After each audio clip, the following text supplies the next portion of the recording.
Êxodo capítulo 6, versículo 2. A gente vai ler até o versículo 13. Deus falou a Moisés e lhe disse: Eu sou o Senhor. Apareci a Abraão, a Isaque e a Jacó como Deus Todo-Poderoso, mas pelo meu nome, o Senhor, não lhes fui conhecido. Também estabeleci a minha aliança com eles, para dar-lhes a terra de Canaã, a terra em que viveram como estrangeiros. Eu também ouvi os gemidos dos filhos de Israel, os quais os egípcios escravizam, e me lembrei da minha aliança. Portanto, diga aos filhos de Israel: Eu sou o Senhor. Vou tirá-los dos trabalhos pesados no Egito, vou livrá-los da escravidão, vou resgatar vocês com braço estendido e com grandes manifestações de juízo. Eu os tomarei por meu povo e serei o seu Deus, e vocês saberão que eu sou o Senhor, seu Deus, que os tiro dos trabalhos pesados no Egito. Eu os levarei para a terra que jurei dar a Abraão, a Isaque e a Jacó. Darei essa terra a vocês como herança. Eu sou o Senhor. Desse modo Moisés falou aos filhos de Israel, mas eles não deram ouvidos a Moisés, por causa da angústia de espírito e da dureza da escravidão, e da dura escravidão. O Senhor falou a Moisés, dizendo: Vá e diga a Faraó, rei do Egito, que deixe que os filhos de Israel saiam de sua terra. Moisés, porém, respondeu ao Senhor, dizendo: Eis que os filhos de Israel não me têm ouvido. Como, pois, me ouvirá Faraó? E não sei falar bem. No entanto, o Senhor falou a Moisés e a Arão e lhes deu uma ordem para os filhos de Israel e para o Faraó, rei do Egito. Deveriam tirar os filhos de Israel da terra do Egito. Amém? Até aqui. Amado Deus, fala conosco através da Tua santa palavra, nos edificando, nos modificando, transformando, nos santificando, ó Deus, através da Tua palavra, nos vivificando, através da Tua palavra. Lâmpada para os nossos pés é a Tua palavra. Ela é luz para o nosso caminho. Ilumina o nosso caminho, ó Deus, através da Tua doce voz nessa manhã. É o que nós pedimos em nome de Jesus. Amém. Amém. A gente deu esse texto, mas a gente vai dar um contexto bem amplo dessa história, a história de Moisés e a história do povo de Israel, onde nós vemos Deus agindo de maneira soberana, com poder e glória, Deus agindo soberanamente, mesmo em meio às adversidades, às maiores adversidades. O povo de Israel no Egito estava passando por um momento terrível, e depois de muito tempo, muitos anos, eles voltaram a clamar ao Senhor, porque a servidão no Egito estava pesada demais, a cada dia piorava, e eles então começaram a clamar ao Senhor pela libertação deles. Deus levanta Moisés como o líder, o libertador de Israel, e Deus fala, promete que vai livrá-los, Deus fala que ouviu o clamor deles, mas parece que as coisas não mudam, parece que as coisas não melhoram e elas estão, na verdade, até piorando, devido à imposição de trabalhos pesados por parte dos egípcios ao povo de Israel. E provavelmente isso levava eles a questionar, assim como quando nós estamos diante de situações difíceis na nossa vida, em que nós oramos, em que nós clamamos, em que nós apresentamos diante de Deus, e ao invés de nós vermos as coisas melhorarem, a gente vê as coisas piorarem, a gente também se questiona: onde está Deus quando nós mais precisamos dele? Onde está Deus quando nós clamamos por uma resposta e a resposta não vem?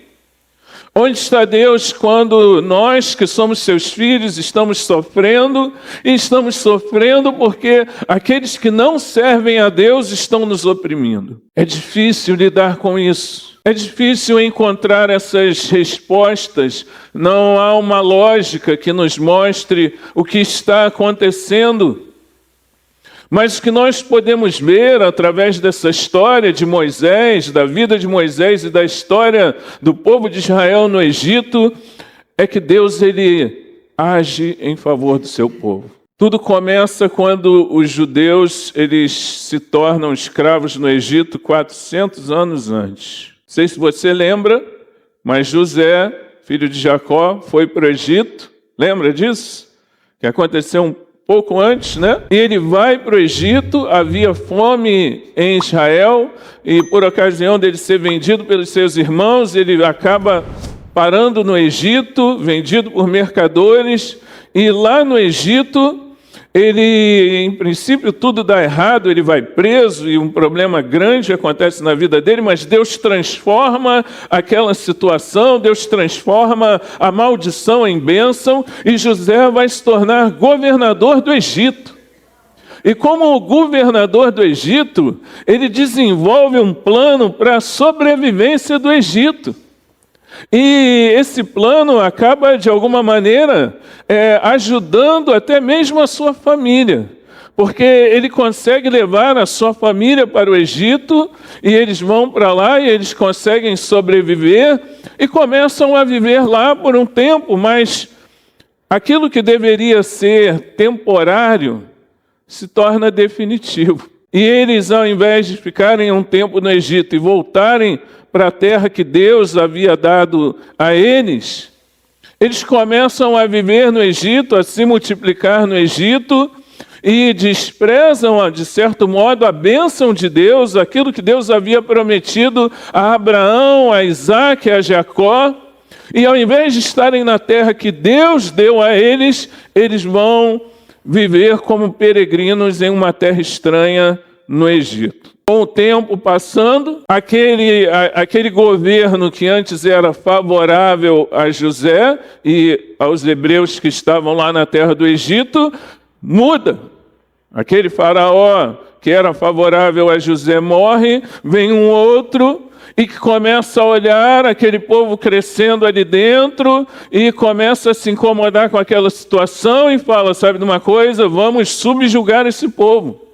E eles começam a tratar os judeus com tirania, a subjugar, a desprezar o povo hebreu que estava ali, se multiplicando, e as coisas começam a ficar muito ruins. E o faraó chega ao ponto de decidir matar todos os bebês do sexo masculino, para que não aumentasse ainda mais aquela população que já estava grande, e houvesse vamos conter esse número de judeus aqui dentro, que não nasçam homens, porque assim a gente vai conseguir subjugar essa população para que eles atendam à nossa vontade. Só que a coisa vai indo de mal a pior.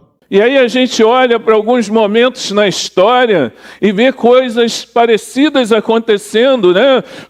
Como pensavam os cristãos na época da igreja primitiva, em que imperadores romanos fizeram cristãos de tochas iluminando os jardins dos seus palácios. Queimou cristãos nos seus palácios para que eles iluminassem os jardins. Como a igreja olhava e reagia a isso que estava acontecendo. Como reagiram os escravos na época em que eles olhavam para os senhores de engenho e o culto acontecendo, e eles não eram libertos, e eles permaneciam escravos a vida inteira e eram açoitados. Como é que eles olhavam para isso? No regime nazista, as igrejas dentro do regime nazista, e algumas até apoiando aquele regime na Alemanha, como é que eles encaravam tudo isso? Quantas coisas acontecendo na história da humanidade e que nós olhamos e pensamos, será que Deus está vendo o que nós estamos passando? E aqui a gente já consegue extrair algumas lições. Às vezes nós estamos clamando e orando por uma determinada situação, e ao invés de melhorar, parece que as coisas estão piorando. Só que é importante você entender que isso não significa que Deus não está ouvindo você. Deus, ele é soberano e tudo tem seu tempo determinado, E você precisa continuar vivendo com os seus olhos na promessa. Mesmo que as coisas não estejam do jeito que você esperava. Mas não é a promessa de que tudo vai dar certo, essas promessas que a gente ouve por aí, essa promessa que tudo vai melhorar com certeza, que você só vai ter vitória, que esse ano vai ser um ano fantástico. Mas é a promessa de que Deus vai estar com você todos os dias da sua vida até a consumação dos séculos. É a promessa de que você, povo de Deus, Ele será o seu Deus e você será o seu povo. Você é filho, herdeiro das suas promessas e Ele será para você como um pai.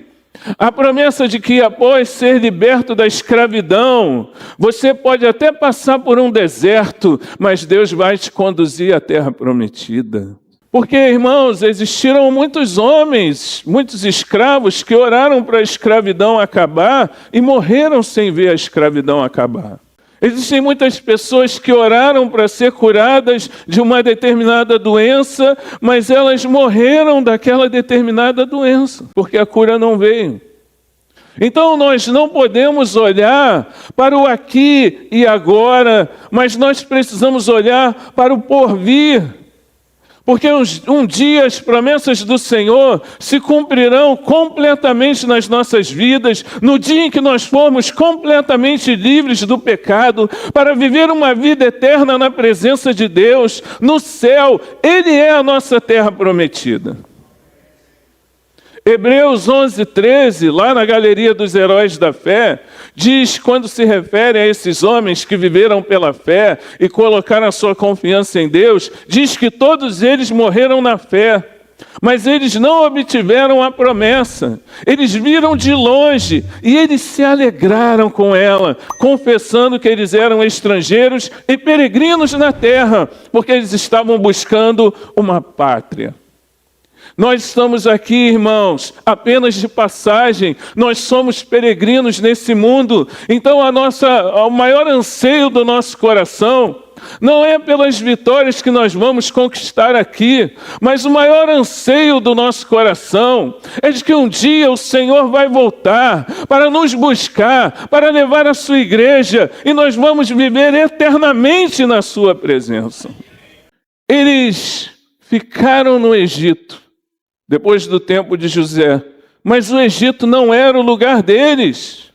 Deus tinha uma promessa que se cumpriria em Canaã, não no Egito, mas eles se acomodaram no Egito.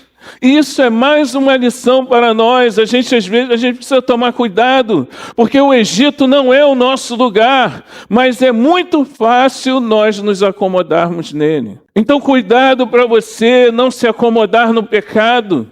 Cuidado para você não se acomodar numa vida em que você não está vivendo os propósitos de Deus para você. Nós estamos nesse mundo, mas nós não somos desse mundo. E isso precisa nos levar não a viver uma vida para nós mesmos, mas levar uma vida para a glória de Deus, fazendo a vontade de Deus, cumprindo as suas promessas e a sua vontade para a nossa vida. Amém? Nem sempre aquilo que é mais cômodo é aquilo que Deus quer para você. Amém? Guarde isso no seu coração. Às vezes Deus leva você para um lugar difícil, meu irmão. Às vezes Deus leva você a passar por um deserto, mas é lá que Deus quer te ensinar o que é fidelidade. É lá que Deus quer te ensinar o que é fé de verdade. É lá que Deus quer te ensinar a aprender a confiar nele. É lá que você vai ser moldado a ser uma pessoa de oração. Nesse lugar difícil para onde Deus decidiu levar você. É lá que você vai aprender que ainda não chegou o tempo dele fazer um milagre na sua vida. Nós não podemos desprezar aquilo que é de Deus e trocar por aquilo que é mais cômodo para nós. Amém, irmãos? Sofriam cada vez mais no Egito. Faraó deu a ordem para que os primogênitos do Egito fossem mortos, os homens que nascessem homens fossem mortos. E é em meio a essa situação que Moisés nasce. E a vida de Moisés já é um milagre, porque era para ele ser uma dessas crianças que seria morta pelos egípcios.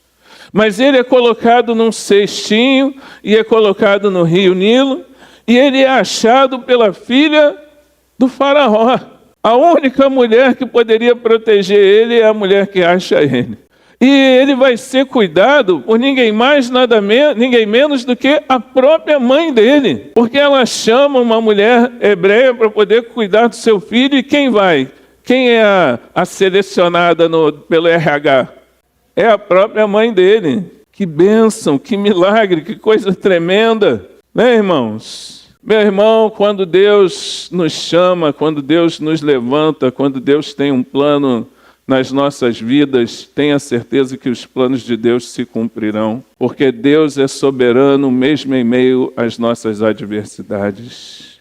Se Deus tem um propósito na sua vida, ninguém pode impedir o agir de Deus. É Ele quem chama, é Ele quem escolhe, é Ele quem capacita, e mesmo que tenha tudo para dar errado, Deus opera para que a vontade dele se cumpra na sua vida. Moisés cresce, se torna um homem, e ele decide então ver como os hebreus estão vivendo, e ele constata aquela situação de opressão, de escravidão, de tirania dos egípcios contra o seu povo, e ele começa a se indignar com aquela situação, só que ele vai agir por conta própria. E vendo um egípcio maltratando um hebreu, ele pega aquele egípcio e, tentando esconder a situação, ele mata o egípcio e esconde o seu corpo. E ele pensa que ninguém está vendo aquela situação, mas quando chega no dia seguinte, que ele vai separar uma briga entre os seus compatriotas,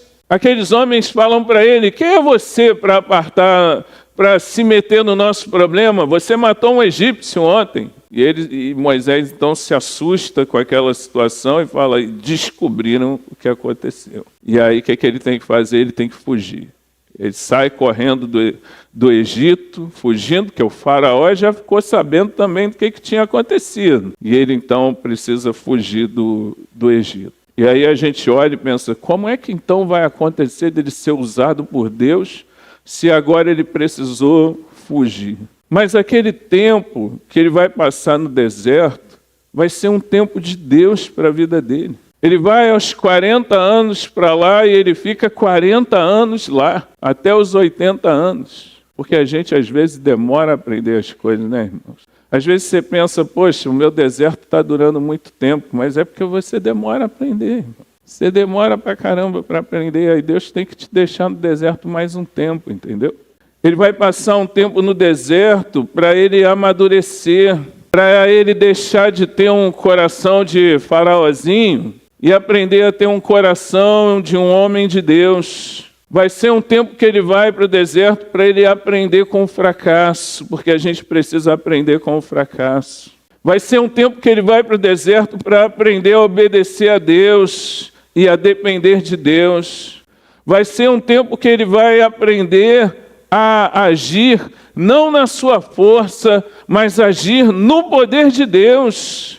Vai ser um tempo que Deus vai usar para preparar Moisés para essa importante missão que ele teria no futuro. O deserto é a escola de Deus para a sua vida. Amém, irmãos? E às vezes é o lugar onde nós mais aprendemos. Deus às vezes nos permite experimentar alguns desertos e Ele aproveita o deserto para nos ensinar a depender dEle. Ele aproveita o deserto para nos ensinar que atitudes carnais não vencem conflitos espirituais, porque a nossa luta não é contra a carne ou sangue, mas contra principados e potestades. Ele nos leva às vezes para o deserto para fazer como ele fez com Jó, que era um homem íntegro e reto, mas que Deus queria levar ele para um novo estágio, em que ele pôde dizer: Senhor, antes eu te conhecia de ouvir falar, mas agora os meus olhos te veem. E às vezes Deus quer nos levar para o deserto para nos mostrar isso.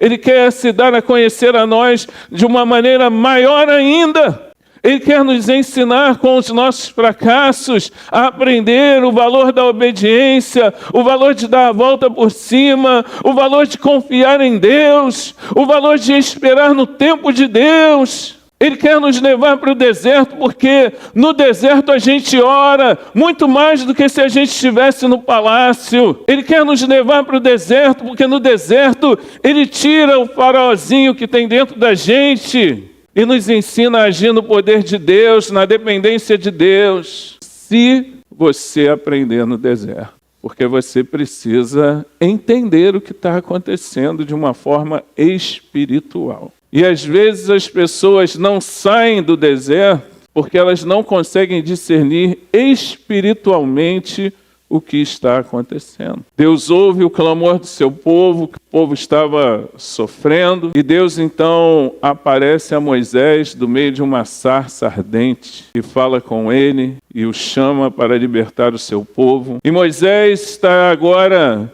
com 40 anos, ele estava cheio de gás, cheio de força, o bonzão, matando o egípcio. Aos 80 anos, ele está quebrado. E Moisés pergunta: quem sou eu para ir a Faraó e tirar do Egito os filhos de Israel? Senhor, quem sou eu? Ele se sente incapaz daquela missão. E às vezes a gente vai para o deserto para aprender isso, irmãos. A gente está achando que a gente vai... No começo do meu ministério eu pensei, cara, eu vou ser o novo Billy Graham, entendeu? Eu vou revolucionar esse mundo, eu vou encher estádios. E não é que o Lins é um deserto, né? Mas Deus me mandou para uma igreja com 20 e poucas pessoas. E eu acho que eu nunca vou encher um estádio. Glória a Deus por isso. Glória a Deus por isso. Porque Deus nos ensina nessas diversas situações que acontecem na nossa vida. E aquele que se acha antes, agora aprende a depender de Deus e fala: Senhor, se o Senhor não for comigo, eu estou perdido. Me ajuda. Quem sou eu para ir a Faraó e tirar do Egito os filhos de Israel? E Deus não responde quem ele é. Não, você é Moisés, um homem segundo o meu coração. Você é Moisés, um homem que já foi um grande general egípcio e agora... Não, Deus responde: eu estarei com você. Você não é muita coisa mesmo, não. Mas eu vou estar com você. É isso que vai fazer a diferença. Meu irmão, talvez você não seja o melhor, o mais culto, o mais letrado, o formado em teologia, mas Deus quer usar você. E o que vai fazer a diferença não é quem você é, mas é porque Deus promete estar com você nessa missão. E Ele é o Deus que faz coisas extraordinárias através de homens e mulheres comuns, através de pecadores, a quem Ele usa pela sua glória, pela sua misericórdia, e é por isso que Deus vai usar a sua vida, meu irmão. E Moisés questiona a Deus, mas lá no Egito, um monte de deuses, quando eu falar que o Deus de meus pais me enviou, e eles vão perguntar qual é o nome, o que eu devo dizer? E Deus fala: diga, eu sou o que sou, enviou você. E esse era o nome Yahvé de Deus, Deus eterno, imutável, supremo, aquele que está com o seu povo, o Deus de aliança, o Deus que redime o seu povo, aquele que é todo suficiente. Por isso aquele que é insuficiente, quando tem o Deus que é todo suficiente, pode ser usado para a glória de Deus. Deus então dá poder a Moisés, que está questionando e que não para de questionar e que tenta se esquivar de todas as maneiras. E às vezes você está assim, tentando se esquivar. Não, chama lá, pastor, chama lá o Rafael para te ajudar. Ele vai. Chama lá, não, chama o irmão Ivo, que ele é um obreiro maravilhoso, ele vai te ajudar. Mas Deus quer usar você, meu irmão. Fala com o teu irmão aí, Deus quer usar você para abençoar essa igreja. Não importa quem você é, importa que Ele está contigo. E Moisés fala de novo para Deus: ah, Senhor, eu nunca fui eloquente, eu sou pesado de boca, de língua. E Deus pergunta a Moisés: quem fez a boca do homem? Não fui eu? Eu serei com a sua boca e lhe ensinarei o que falar. Muitas vezes Deus quer usar a nossa vida, mas será que nós cremos? Será que nós buscamos? Será que nós confiamos no eu sou? Confiamos que Ele é o Deus e que vai nos usar através do seu poder. Meu irmão, Deus está contigo, Ele está nesse lugar, Ele quer usar a sua vida poderosamente para que pessoas sejam libertas da escravidão do pecado. No abrir da sua boca, o Espírito Santo vai lhe dar o que falar.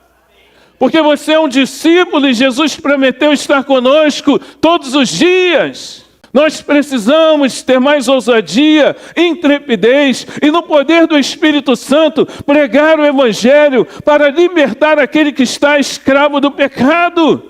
Assim como Deus chamou Moisés, que não era o homem mais capacitado, que não estava vivendo o auge da sua forma, mas Deus estava chamando ele, capacitando ele para ser uma bênção, assim também como Deus quer usar e capacitar a sua vida. Mas nós estamos dando desculpas o tempo inteiro. Eu não sou eloquente. Eles vão questionar o que eu vou dizer.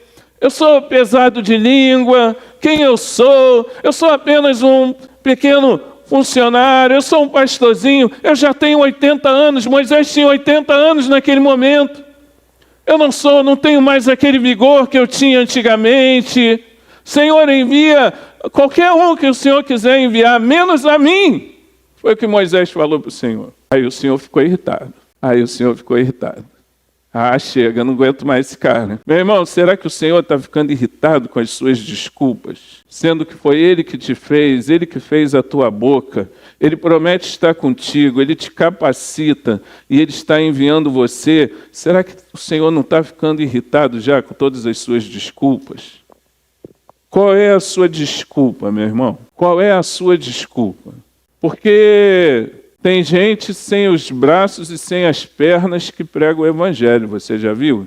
Eu já vi. Qual é a sua desculpa? Tem gente que é paraplégica que está pregando o evangélico, não tem? Qual é a sua desculpa? Tem gente adorando sem nenhum instrumento, batendo numa lata, numa igreja que não tem teto, no meio da chuva. Qual é a sua desculpa?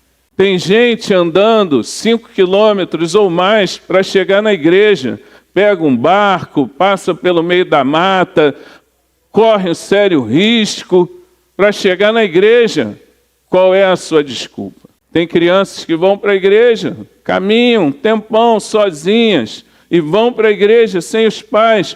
Qual é a sua desculpa? Tem gente que tem tristezas e passa por problemas, perdeu pessoas queridas, mas está na igreja fazendo a obra de Deus, sorrindo. Qual é a sua desculpa? Meu irmão, Deus, mesmo que você tenha dificuldade, Deus Ele proporciona uma solução para você. E ali Deus proporcionou uma solução para ajudar Moisés nas suas incapacidades, nas suas dificuldades. Êxodo capítulo 4, versículo 17. Êxodo 4, versículo 14, até o 17. Então a ira do Senhor se acendeu contra Moisés. O Senhor disse: Arão, o levita, não é seu irmão? Eu sei que ele fala fluentemente. Eis que ele vem ao seu encontro e ao ver você se alegrará em seu coração. Você falará com ele e ele lhe porá na boca as palavras. Eu serei com a sua boca e com a dele e ensinarei a vocês o que devem fazer.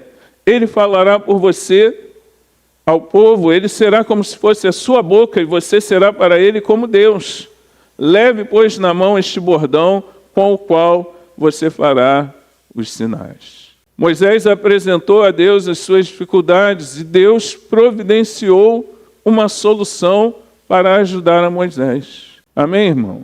Você não está sozinho, tem outras pessoas que vão ajudar você a caminhar e a fazer a obra de Deus. Talvez você tenha dificuldade de se expressar para a sua família, mas por que você não faz um culto no lar e chama o pastor Anderson para ir lá? A partir de semana que vem, a gente pode fazer um culto por dia, de segunda a sexta aí, e mandar ele lá, porque ele vai estar tranquilão, inteirão. Talvez você tenha dificuldade de puxar um determinado assunto com o seu filho. Por que você não chama o Rafael para bater um papo com ele? Não providencia isso. Talvez você tenha dificuldade de falar, de se expressar falando, então por que você não escreve? Talvez você tenha dificuldade de começar, mas por que você não manda então um vídeo nosso da igreja, de uma pregação nossa? Por que você não chama a gente para fazer um culto na sua casa? Irmãos, nós precisamos viver pela fé, o justo viverá pela fé. confiando nas promessas do Senhor. Mas ao invés de viver pela fé e de confiar nas promessas do Senhor, nós nos tornamos especialistas em dar desculpas. E é por isso que às vezes a gente fica na escola do deserto repetindo de ano, porque a gente se especializa em dar desculpa, ao invés de se entregar para ser usado por Deus.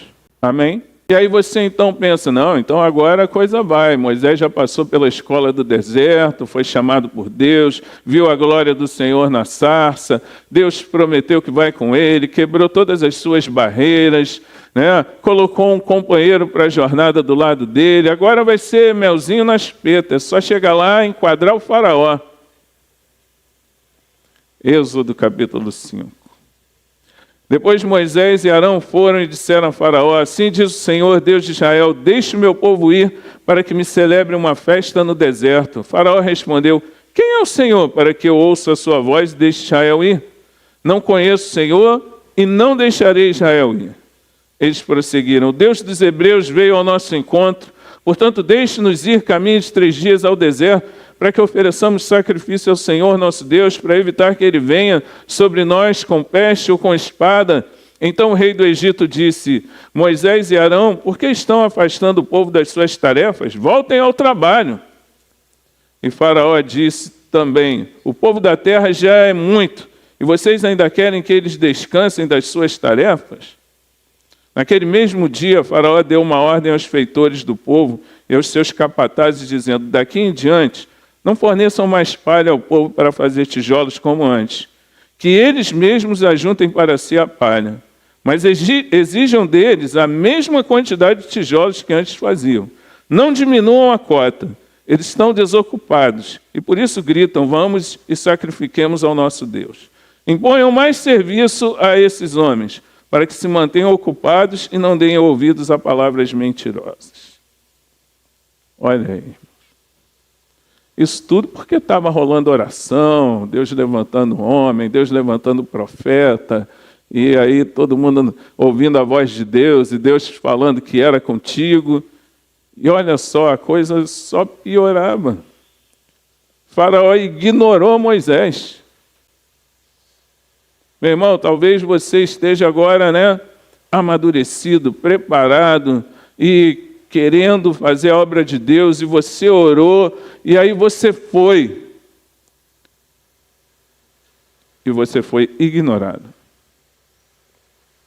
Aí você vai precisar aprender a perseverar. Perseverança é a qualidade de persistir, continuar em busca de um objetivo, superando dificuldades, obstáculos e desafios, sem desistir, demonstrando firmeza, constância e resiliência. ChatGPT. Tá bom? Você vai aprender agora a perseverar. Porque às vezes é isso que acontece. Quando a gente pensa que agora vai, agora eu estou tinindo. Deus está comigo. E aí a coisa fica mais difícil, mas persevera porque o teu Deus é fiel. Hebreus capítulo 10.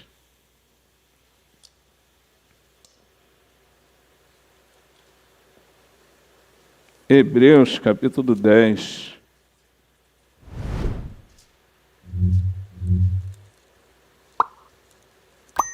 Versículo 35.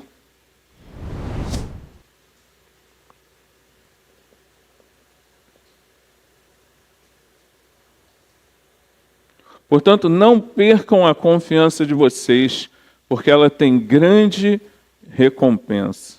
Vocês precisam perseverar, para que, havendo feito a vontade de Deus, alcancem a promessa. Amém?